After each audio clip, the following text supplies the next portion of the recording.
was a close race. Ginger, tell me, how are you feeling? I'm excited, I'm ecstatic, and I'm so appreciative. And it was a very close race, and I have to say, Michael Petty is a worthy, not even an adversary. We both worked hard. He worked really, really, really hard, and he earned all of those votes that he got. It's been a pleasure to work with someone who is so smart, so kind, and so passionate about children.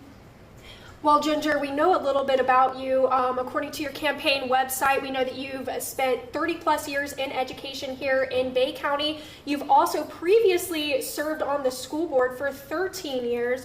So tell us a little bit more about yourself and what you bring to the table for the Bay District Schools School Board.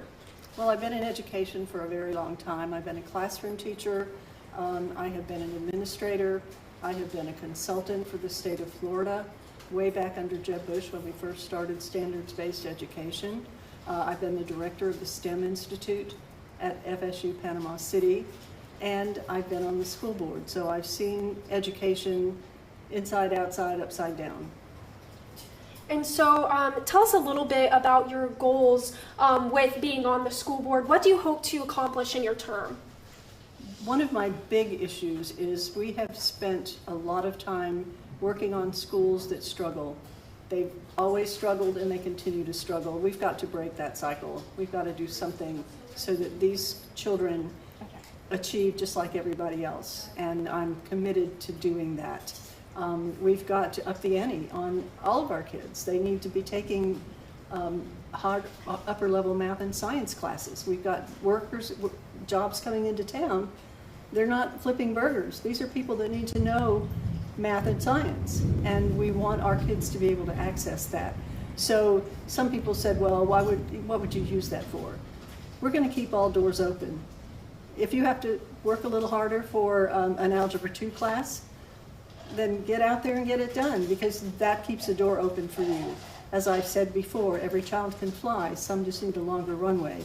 And our job is to construct those runways. That's not a kid job, that's an adult job, and we are going to go about it with a vengeance. All right, and so something that I feel like we always hear is putting the A back in Bay. So tell me, what's your plan to kind of help put that A back in Bay? The A in Bay is a statewide measure, and I'm really more concerned with Bay County being A. So what we're going to do is push our kids to achieve more. We're going to expect more from them. We're going to expect more from parents. We are not going to raise your children. We're not going to civilize your children. That happens before we get them. And when we get them and they're that way, we never do well. That's not what we do. We start with kids ready in kindergarten. So we're going to put the A back in Bay because everybody's going to be on board, and we are going to move forward for every child, every learner in Bay County. All right, thank you so much for joining us, Ginger Littleton. And Allison, back to you. All right, well, thank you so much, Emily, for that.